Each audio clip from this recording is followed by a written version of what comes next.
I had low self-worth and didn't even know it. There was a woman that I met that was the same age as me, grew up in New York City like me, went to a similar high school and college like me, was of Caribbean descent like me, and to be honest, even looked like me. We could have been siblings. But there was one major difference. She was a millionaire, and I was not. How could a woman that I had so much in common with be winning at life when I was still trying to figure out how to play the game? It was like meeting myself on another timeline. It hit me so hard, I went into a deep reflection. I just had to know what the difference was because I knew it had to be something. I just couldn't see it. I forced myself to bring everything up to the surface. For the first time, I held myself up to the light. Going into it, I decided I was going to be objective with what I saw, and I'm so grateful that I made that decision because once I finally decided to see things for what they were, I was finally able to see. And I didn't like what I saw, not one bit. There were so many things that I had suppressed, things that I didn't even think would be in there. Were there. As I began to sort through these things, I began to peel back at the layers. One thing was caused by another thing, which stemmed from another thing. At the root of all of these layers was the final layer,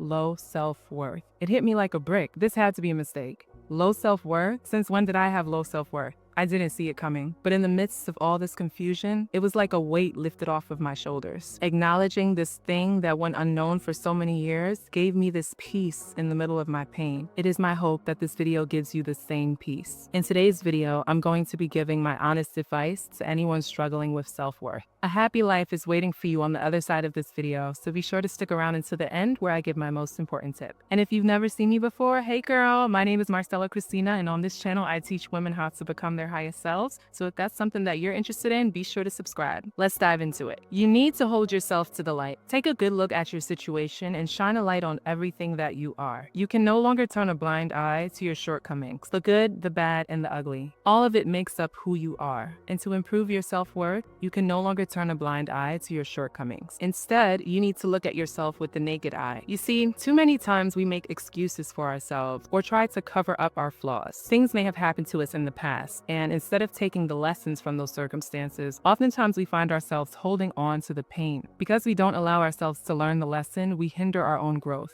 And this creates a vicious cycle because when we avoid the work, we stop growing. And when we stop growing, our self-worth takes a hit. And this is why we try to cover things up and look at our situation through rose-colored glasses. You have to find the courage to look at yourself and to look at your life with a naked eye, because that's the only way you're going to know the truth. Keep in mind, I didn't know that I had low self-worth. I've always cared about myself and about becoming a better person. But when it comes to low self-worth, a lot of the trauma is buried so deep that it takes conscious effort in order for it to be revealed. So I always say, if you are who you say you are, hold it up to the light. The light will only show who you are. It will only tell the truth. But if you're afraid of that truth and you're afraid to see yourself clearly, then I would suggest that you question that. There's a deeper reason why. There may be things that you are hiding from yourself in your own subconscious, and just the simple question why can be the catalyst that opens you up to this new understanding. The next tip would be to revisit your childhood. The first place we have to go, unsurprisingly, is where it all began. So much of who we are stems from our childhood. And fortunately, while the majority of us have had great childhoods, it's not uncommon to have experienced trauma as well. When building self-worth, you have to pay attention to these childhood traumas, because often these were the circumstances that shaped your belief that now lives in your subconscious. And the trauma doesn't have to be big, it can be something small, but if it created a negative belief in you, then it has to be examined. Whether you were bullied, dealt with tough family situations, or just experienced growing pains, you have to allow your inner child to grieve. A lot of the time when we get older, we try to repress these memories, when instead, the healthier option is to address these memories. And one of the best ways to do this is to reparent yourself. With everything that life has taught you and who you've become now,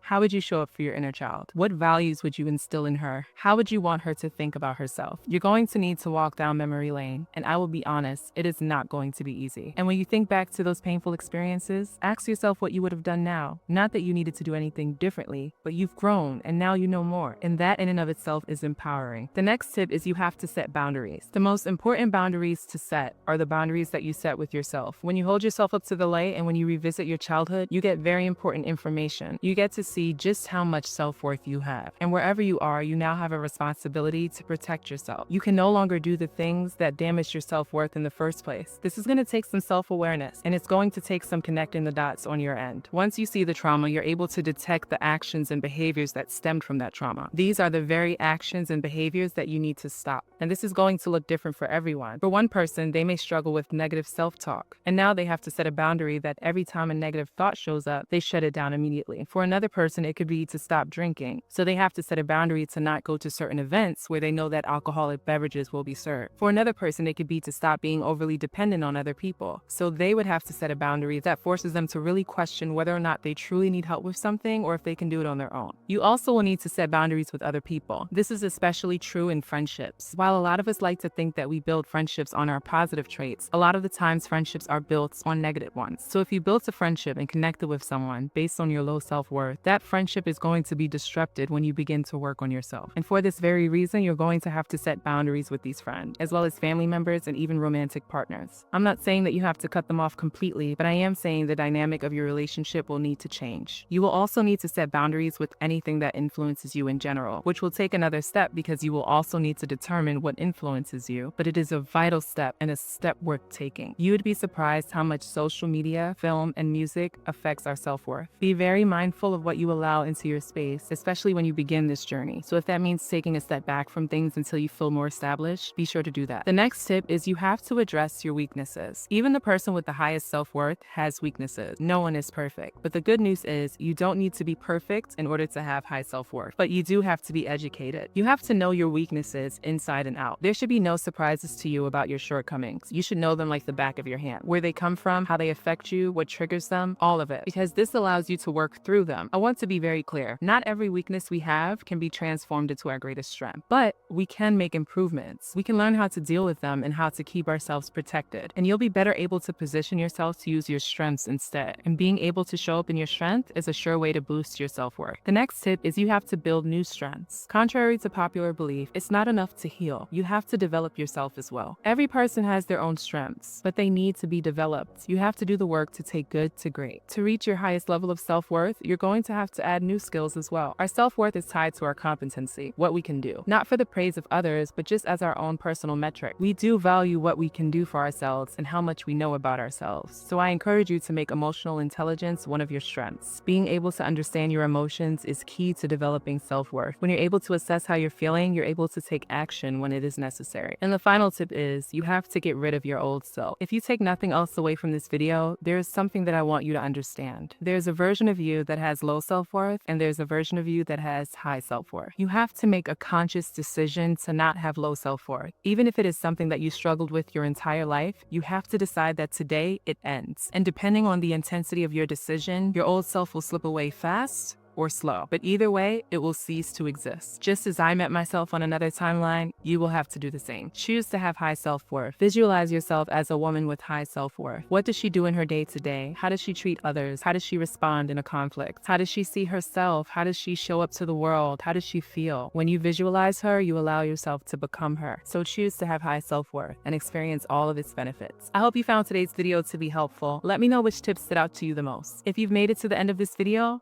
thank you. Be sure to hit the like button. This lets YouTube know that this is useful content and it pushes it out to more people. Earlier, I mentioned that you need to choose to have high self-worth, but if you don't have confidence in yourself, it can be hard to make that choice. So watch this video where I show you how to become more confident in yourself. Okay, my loves, until next time, take good care of yourselves.